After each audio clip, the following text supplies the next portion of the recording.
నమస్తే. ఈరోజు మన స్టూడియోలో ప్రముఖ ఐకాన్ ఆస్ట్రాలజర్ గట్టుపల్లి సురేష్ బాబు గారు ఉన్నారు. గురుగారితో మాట్లాడదాం. గురుగారు నమస్కారం. జై శ్రీమన్నారాయణ. గురుగారు, శ్రీ విశ్వావసు నామ సంవత్సరంలో కర్కాటక రాశి వారికి ఎలాంటి ఫలితాలు ఉండబోతున్నాయి? ఓవరాల్గా సంవత్సరం అంతా కూడా వీళ్ళకి ఎలాంటి ఫలితాలు ఉండబోతుంది? విశ్వవాసునామ సంవత్సరం. ఈ విశ్వవాసునామ సంవత్సరం అంటేనే చాలా గొప్పగా కనిపిస్తూ ఉంది అందరికీ కూడా. కుడియడమైనటువంటి పరిస్థితులన్నీ కూడా ద్వాదశ రాశులు అందరి వరకు కూడా బాగానే ఉన్నట్టు కనిపిస్తూ ఉన్నాయి. అందులో ఒకటి మనకి ఏంటంటే కర్కాటక రాశి. ముఖ్యంగా మనకి చెప్పుకోవాల్సింది ఏంటంటే కర్కాటక రాశి గురించి కొంచెం గొప్పగానే చెప్పుకోవాలి. అంటే ఉన్న వాస్తవాన్నే గొప్పగా చెప్పుకోవాలి, బాగుందని చెప్పుకోవచ్చు.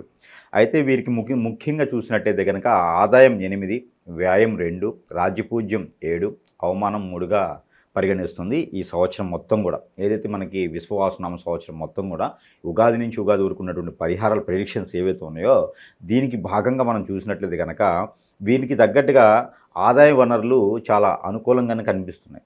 ఎట్లాంటి ఆదాయ వనరులు ఉన్నాయంటే, ఇప్పుడు ఆదాయం 8 ఉంది. 8 ఉంది అంటే ఆ గ్రహాలుగా అనుకూలంగానే ఉన్నట్టు మనం పరిగణించుకోవాలి. అయితే మనకి ఈ యొక్క గ్రహాలు ఎలా ఉన్నాయంటే, భాగ్యస్థానం ఏదైతే ఉందో ఈ భాగ్యస్థానంలో శని భగవానుడు చూస్తున్నాడు. కాబట్టి 8 రావడం మనకి ఎప్పటి నుంచి ఉంటుందంటే జూన్ మాసం నుంచి మనకి బాగుంటుంది. ఏది కర్కాటక రాశి వారికి 8వ స్థానం ఉండడం ఓకే, ఆదాయం 8 వనరులు బాగున్నాయి. కానీ జూన్ మాసం నుంచి మొదలవుతుంది వీరికి ఆదాయ వనరులు.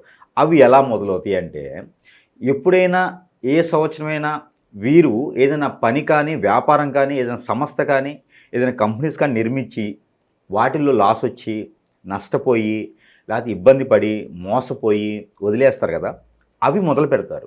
ఓకే, మళ్ళీ రీస్టార్ట్.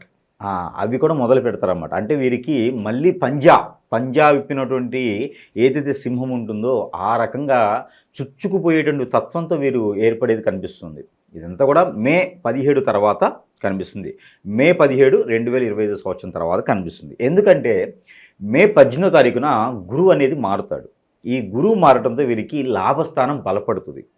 అప్పుడు వీరికి పంజా విప్పిన సింహంలే ముందుకు చూచి ఆ పాత వ్యాపారాలని కనుక మళ్ళీ మొదలుపెట్టిన, పాత సంస్థలు కానీ చేసి వదిలేటువంటి పనులు మళ్ళీ మొదలు పెడితే కూడా వీరికి అత్యున్నత స్థానానికి వెళ్ళేలా కనబడుతుంది. ఇకపోతే మనకి రాజ్యపూజ్యం 7. ఎప్పుడైతే ఈ వ్యాపారాలు కానీ, సంస్థలు కానీ, జాబులు కానీ మొదలు పెడతారో అక్కడ ఆ సందర్భానుసారంగా ప్రతి ఒక్కరు కూడా వీరు చేయలేరు, పనికిరారు, ఇంకేం చేస్తారులే అనుకున్న ప్రతి ఒక్కరు కూడా వీరు ఎదగడం చూసి ఏడవడం మొదలు పెడతారు. అదే వీరికి రాజ్యపూజ్యం. వాళ్ళు ఏడుపే వీళ్ళకి ఎదుగుదల. ఆటోలు వెనక రాస్తుంటారు, నీ ఏడుపే నాకు ఎదుగుదల అని. అదానే అది నిజం. కర్కాటక రాశి వాళ్ళ దాంట్లో ఇవన్నీ ఉన్నాయన్నమాట. రాజ్యపూజ్యం ఏంటంటే మామూలుగా అయితే మిగుల ఆ గ్రహాలన్నీ అనుకూలతగా అట్లా కనిపిస్తున్నాయి కాబట్టి అలా ఉంది. మరొకటి ఏంటంటే మార్చి 29 ఉగాదికి మునుపటి రోజున షష్టగ్రహ కూటమి ఒకటి ఏర్పడుతుంది. ఈ షష్టగ్రహ కూటమి కూడా వీరికి చాలా అనుకూలంగా ఉంది. కొన్ని అనుకూలత లేవు. అవేంటంటే ఆరోగ్య సమస్య ఒక 4 మాసాల పాటు, అలానే ఆర్థిక సమస్య కూడా ఒక 3 మాసాల పాటు ఇలా ఉన్నాయి. అంటే ఇప్పటివరకు ఏదైతే కొనసాగుతుందో ఇది కొనసాగుతుంది. ఈ షష్టగ్రహ కూటమి నుంచి మనకి సప్తగ్రహ కూటమి, పంచగ్రహ కూటమి ఇలాగ మాసానికి మారుతున్నప్పుడు రవి భగవానుడు ఈ యొక్క మీనరాశి నుంచి మనకి కర్కాటక రాశిలోకి వచ్చేటప్పటికి వీరి యొక్క స్థాయి అనేది దినదిన అభివృద్ధిలాగా మారేటటువంటిది బాగా కనిపిస్తుంది. మరొకటి ఉంది వీరి దాంట్లో, ఇది బాగా గమనించుకోవాలి. ఎవరి సహాయ సత్కారాలు, ఎవరి హెల్ప్ లేకుండా వీరు ఎదిగేదానికి బాగా కనబడుతుంది. అందుకని ఎవరి కోసమో ఎదురు చూడకుండా, ఎవరో నాకు హెల్ప్ చేస్తారనుకోకుండా కింద స్థాయి నుంచి అన్ని రకాల అనుభవాలు కర్కాటక రాశి వారికి ఉన్నాయి. కాబట్టి ఈ సంవత్సరం ఆ అనుభవంతోనే ఎదిగేదానికి బాగా కనబడుతుంది. కాబట్టి వారికి వారే ఎంచుకొని నేనే ఉండాలి, ఎవరు కూడా నాకు సహాయం చేసేదానికి లేదు అని చెప్పేసి ఇంకోరి కోసం ఎదురు చూడకుండా వెళ్తే పని అయితే కనుక ఖచ్చితంగా పై స్థాయికి వెళ్తారు.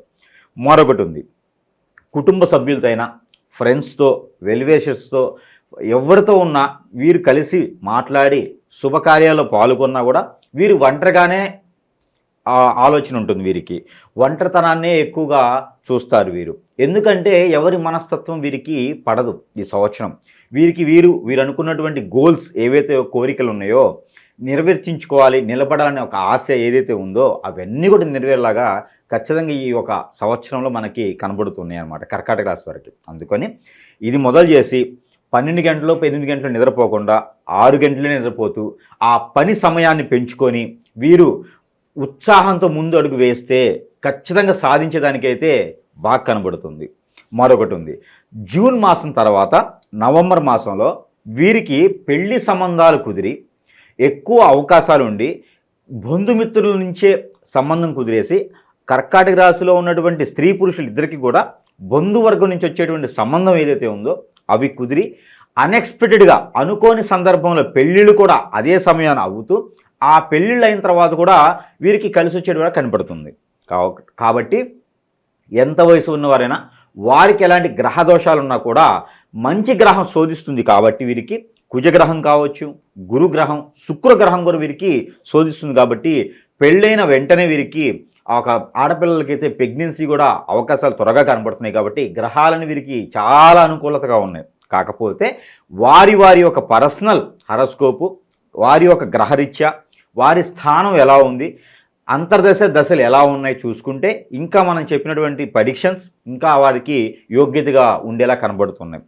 ఇంకోటి వీరికి ఈ సంవత్సరంలో అయితే గత 5 సంవత్సరాలుగా చూసినట్లయితే ఆ శని భగవాన్ యొక్క అశుభ దృష్టి ఇప్పుడు మార్చి 29వ తారీఖు షష్టగ్రహ కూటమితో శని భగవానుడు కుంభరాశి నుంచి మీనరాశికి రావడంతో వీరికి ఉన్నటువంటి ఆ శని భగవాన్ యొక్క అశుభ దృష్టి కూడా శుభదృష్టిగా మలుచుకుంటుంది.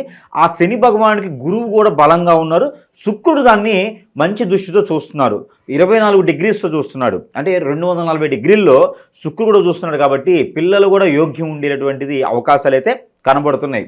ఇది ఎప్పటి వరకు అంటే రానున్నటువంటి సంవత్సరం జనవరి ఫిబ్రవరి మాసాల్లో ప్రయత్నం చేసినట్టయితే పిల్లలు కూడా వీరికి కలిగేటువంటి అవకాశాలు ఉన్నాయి, పెళ్లి అయిన వరకు మాత్రమే కర్కాటక రాశి వారికి. మరొకటి ఆరోగ్య సమస్యలు అయితే వీరికి ఈ సంవత్సరం మొత్తం కూడా చూసినట్లయితే చిన్న చిన్న లోపాలున్న హార్మోన్ ఇన్బ్యాలెన్స్, ఏదైనా గ్రంథులకు సంబంధించినటువంటి వ్యాధులు ఉన్నప్పటికీ కూడా అవన్నీ లెక్క చేయకుండా వీరు అనుకున్నటువంటి గోల్కి రీచ్ అయ్యేలాగా మాత్రం వీరు పరిగెత్తేలా కనిపిస్తుంది. ఎందుకంటే పంజా విప్పినటువంటి సింహము పులి ఏం చేస్తుంది, ఇక ఎక్కడ ఏముందని చూడరు. పంజా విప్పేసిందంటే మనం 4-10 అడుగులు వేస్తే అది 1 అడుగు వేస్తుంది. అలా ఉంది కర్కాటక రాశి వారికి ఈ సంవత్సరం మొత్తం కూడా. అంటే విశ్వవాసునామ సంవత్సరంలో వెలిగి చేసి చెప్పేదానికి కర్కాటక రాశి వారికి చాలా అనుకూలంగా ఉంది. ఇంకొక 100 మందికైనా వీరు ఆ సహాయ సత్కారాలు కానివ్వండి, ఉపాధి అవకాశాలు కానివ్వండి కల్పించేటువంటి తీరంలో ఉంది. కాబట్టి ఖచ్చితంగా వీరు ఒకే దగ్గర కూర్చోకుండా ఎవరో సహాయం కాకుండా ముందుకు అడుగు వేస్తే చాలా బాగుంటుంది. మరొకటి మిలిటరీ కానీ, గవర్నమెంట్ జాబ్స్ కానీ, central government, state government jobs కానీ ప్రయత్నం చేసేవారు, బీఈడీకి అప్లై చేసిన వారు, డాక్టర్ కోర్స్ తీసుకొని వారికి ఇంకేదైనా ఉపాధి లేని వారు, వీళ్ళందరికీ కూడా ఈ యొక్క సంవత్సరంలో ఆగస్ట్, సెప్టెంబర్, అక్టోబర్ ఈ 3 మాసాల కనుక ప్రయత్నం చేసినట్లయితే ఖచ్చితంగా వీరికి ఆ ఒక జాబులు కూడా వీరికి లభించేలా ఉంది. అలానే ఐటీ జాబులు కానీ, ఫైనాన్స్ సెక్టార్లో కానీ, ఆన్లైన్ బిజినెస్ చేసేవారికి కూడా ఈ యొక్క మే మాసం నుంచి నవంబర్ మాసం వరకు కూడా వీరికి కలిసి వచ్చేటువంటి కాలంలో ఉన్నది. కాబట్టి ప్రత్యేకించి కర్కాటక రాశి వారికి అత్యున్నతమైనటువంటి స్థాయి ఎదిగేదానికి ఉంది. ఇల్లు వాహన కొనుగోలు కూడా వీరికి అదృష్టాన్ని ఇస్తుంది.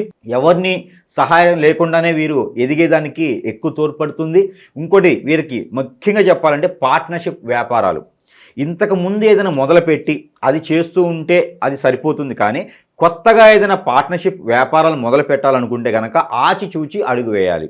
అది భార్య అయితే పర్వాలా, భర్త అయితే పర్వాలా, పిల్లలైతే పర్వాలా. అంతేగాని వేరే వేరే వెల్వేషెస్ ఉన్నారు, ఫ్రెండ్స్ ఉన్నారు అని చెప్పి వారితో పార్ట్నర్షిప్ అయితే అంతగా అనుకూలంగా లేవు. కాబట్టి వీరు ఎదిగేదానికి ఆటంకాలు, విఘ్నాలు ఉంటాయి. కాబట్టి ఆ మేర వేరే వారితో కాకుండా ఇంట్లో వాళ్ళతో వీరు పెట్టుకుంటే సరిపోతుంది. ఈ యొక్క ఉగాది 2025 సంవత్సరం ఉగాది నుంచి 2026 సంవత్సరం ఉగాది వరకు కూడా వీరికి అన్ని రకాలుగా సానుకూలంగా గ్రహరీత్యా అన్నీ బాగున్నాయి. ఇంకా ఏదైనా గ్రహాలు వీరికి దశాంతదశలు ప్రకారంగా చూసుకున్నట్లయితే కనుక ఇంకేదైనా శోధించట్లేదు, ఇంకా వీరికి ఇబ్బంది ఉంది, వేరే పితృదోషాలు కానీ, కాలసర్పదోషం, నాగదోషం, కుజదోషం ఇలాంటివి ఏమైనా ఉన్నాయి అనుకుంటే కనుక వీరికి ప్రకృతి రీత్యా వైపరీత్యాలు ఉన్నాయి కనుక వారు చిన్న చిన్న పరిహారాలు చేసుకోవడం ద్వారా ఆ ఒక దోషాలు కూడా పోయేసి మనం అనుకున్నటువంటి ప్రెడిక్షన్లు వీరు ఎదిగేదానికి ఎక్కువ ఆస్కారం కనబడుతుంది. ఆ మేర వీరికి సంబంధించినటువంటి పరిహారాలు ఏంటంటే ముఖ్యంగా వర్ణం. వీరు ఈ సంవత్సరం మొత్తం కూడా ఎక్కువ వాడవలసినటువంటి కలర్ ఏంటి అంటే బ్లాక్, ఆరెంజ్, ఎల్లో ఈ 3 కలర్స్ వీరు ఎక్కువగా ఉపయోగించుకోవచ్చు. మంచి పనుల కోసం వెళ్ళేటప్పుడు ఈ కలర్ని మనము జేబుమాల కర్చీఫ్ కానీ, షర్ట్లు కానీ అలాంటి కలర్ని వీరు వేసుకొని వెళ్ళడం ద్వారా వీరికి అక్కడ శుభదాయకంగా జరిగేదానికి, అక్కడ వీరికి ఎదుర్కొన్నటువంటి ముఖ్యమైన పనులు ఏవైతే ఉన్నాయో అవి సానుకూలంగా పూర్తయ్యేదానికి కనబడుతుంది. ఈ సంవత్సరం మొత్తం కూడా ఈ కలర్ వారు యూజ్ చేసుకోవచ్చు. మరొకటి, వీరు ఏ ఒక నామ నక్షత్రమో లేకపోతే పుట్టినటువంటి డేట్ ప్రకారం వచ్చేటువంటి నక్షత్రమో కాకుండా ఈ యొక్క కర్కాటక రాశి వారు ముఖ్యంగా పెట్టుకోవాల్సినటువంటి ఉంగరం, స్టోన్స్ ఏవైతే హగ్గికు ఉపరత్నాలు అంటారు, ఆ స్టోన్స్లో వీరు పెట్టుకోగలిగితే కనుక మూన్ స్టోన్ పెట్టుకోవచ్చు. అలానే వీరికి ప్యారెడ్ గ్రీన్ అనే ఒక స్టోన్ ఉంటుంది, అంటే వీరికి ఎమజిస్ట్ అంటారు. ఈ ఎమజిస్ట్ స్టోన్ కూడా వీరికి ముఖ్యంగా వీరు పెట్టుకున్నట్టయితే మంచి సానుకూలమైనటువంటి పరిస్థితులు ఏర్పడతాయి. అలానే వీరు వైఢూర్యం అనేటువంటి స్టోన్ కూడా 3 క్యారెట్లు పెట్టుకోవచ్చు. వైఢూర్యం స్టోన్ 3 క్యారెట్లు, అది ఉపరత్నంలో ఇవ్వమంటే ఇస్తారు, జాతిరత్నాలు కాదు. ఉపరత్నాలు తక్కువ రేటు ఉంటాయి, అందరికి అందుబాటు ధరల్లో ఉంటాయి కాబట్టి ఇవి పెట్టుకోవచ్చు.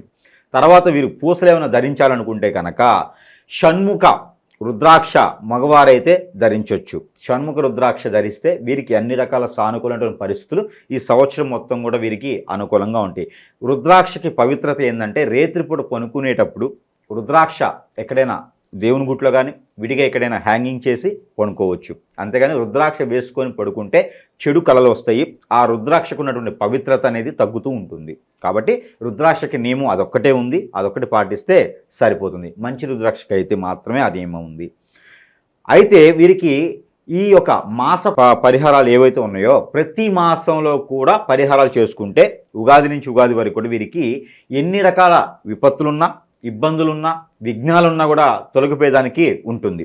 దాంట్లో మిరియాలు, బ్లాక్ పెప్పర్, ఈ మిరియాలు వీరు ఒక 11 తీసుకొని, మనకి టీ జల్లెడు ఉంటుంది స్టీల్ది, ఆ టీ జల్లెడులో కనుక మనకున్నటువంటి కోరికలు, మనకున్నటువంటి విఘ్నాలు, మనకి ఎదురయ్యేటువంటి సమస్యలు, ఆర్థిక ఇబ్బందులు ఏమున్నాయో అవన్నీ కూడా తలుచుకొని ప్రతిరోజు ఒక 11 మిరియాలని కాల్చి ఆ పౌడర్ని మనము ఇక్కడ నుదుటిన కనుక బొట్టులా ఉంచుకోవాలి. అది ఎలా ఉంచుకోవాలి అంటే ఆవు నెయ్యిలో కానీ, లేకపోతే మస్టర్డ్ ఆయిల్, లేకపోతే కోకోనట్ ఆయిల్, ఈ 3లో రంగరించి మనం బొట్టులా ఉంచుకున్నట్టయితే మనకున్నటువంటి కోరికలు తీరితే, మనకున్నటువంటి ఇబ్బందులు తొలగిపోతే, నరదిష్టి నరప్రభావం కూడా వీరి మీద లేకుండా చేస్తుంది. ఇది పిల్లలకు కూడా పెట్టవచ్చు. కర్కాటక రాశిలో ఉన్నటువంటి పిల్లలకు కూడా చదువు బాగా రావాలని మీరు అది చేసి పెట్టవచ్చు. ఇది ప్రతిరోజు చేయొచ్చు, లేదా వారంలో ఒకరోజు చేసేవారైతే ఆదివారం రోజు చేయొచ్చు. ఇది నెలలో ఒకరోజు చేసేవారైతే ఏకాదశి కానీ ద్వాదశి రోజులు కానీ చేయొచ్చు. ఇలా చేసుకున్నట్టయితే సంవత్సరం మొత్తం కూడా వీరికి ఆర్థిక ఇబ్బందులు కానీ ఇలాంటివి లేకుండా చాలా సానుకూలమైనటువంటి పరిస్థితులు ఏర్పడతాయి. మోసపోకుండా కూడా ఉంటారు, ఎదుటివాళ్ళ నుంచి బాధపడకుండా కూడా ఉంటారు. మరొకటి, భార్యాభర్తల మధ్య ఎడబాటు కానివ్వండి, వారిద్దరి మధ్య సంకేత భావం లేకపోయినా, పెద్ద మనుషులు వచ్చేసి తగాదా తీర్చాలనుకున్నా, కోర్టు వ్యవహారాల దాకా వెళ్ళినా కూడా వారికి రెమెడీ ఏంటంటే, మనకి వీళ్ళింట్లో చిన్నుల్లిపాయలు ఉంటాయి, వెల్లుల్లిపాయ అంటారు, చిన్నుల్లిపాయ అది రసం చేసి దాంట్లో చెక్క, దాల్చిన చెక్క పౌడరు వేసి, అలానే దానిలో కొంచెం తేనె పోసేసి, దానిలో సరిపడా పాలు, గేదె పాలు కానీ ఆవు పాలు కానీ పోసేసి, అవి నాగపడిగలకు కానివ్వండి, లేకపోతే సుబ్రహ్మణ్యేశ్వర స్వామి వారికి లేదా కుమారస్వామి వారికి అభిషేకం అర్చన చేయించినట్లయితే, ఎక్కడైనా పుట్ట కానీ రావి చెట్టున్నా కూడా పోయొచ్చు. అవి పోసినట్లయితే భార్యాభర్తల మధ్య ఉన్నటువంటి ఎడబాటు తొలగిపోయేసి ఆరోగ్య సమస్యలు కూడా వీరికి తొలగిపోయేలా ఉంటుంది. కాబట్టి సంవత్సరం మొత్తం ఇది ఏ వారమైనా చేయొచ్చు ఈ రెమెడీ, ఏ సమయంలోనైనా చేయొచ్చు ఈ రెమెడీ, ఏ రోజైనా చేయొచ్చు ఈ రెమెడీ. ఇవి చేసుకొని మంచి పొజిషన్కి, మంచి స్థాయికి కర్కాటక రాశి వారు ఈ యొక్క విశ్వవాసునామ సంవత్సరంలో కర్కాటక రాశి వారికి అందనటువంటి, ఎవరికి దొరకనటువంటి అందనటువంటి స్థాయికి వెళ్ళేదానికి ఉంటుంది. కాబట్టి ఇలా చిన్న చిన్న పరిహారాలు చేసుకొని మంచి స్థాయికి వెళ్ళాలని నేను కోరుకుంటా ఉన్నాను. జై శ్రీమన్నారాయణ.